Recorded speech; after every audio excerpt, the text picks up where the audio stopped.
हृद्यं पूर्णानुकम्पार्णव मृदुलहरी चञ्चलद्भ्रूविलासैः आनीलस्निग्धपक्ष्मावळि परिलसितं नेत्रयुग्मं विभोते सान्द्रच्छायं विशालारुण कमलदलाकारमामुग्धतारं कारुण्यालोकलीला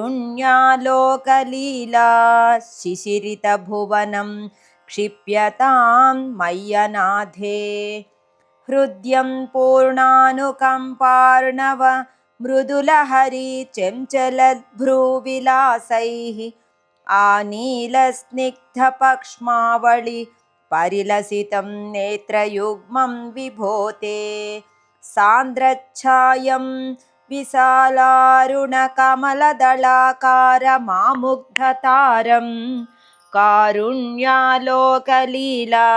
शिशिरितभुवनं क्षिप्यतां मय्यनाथे।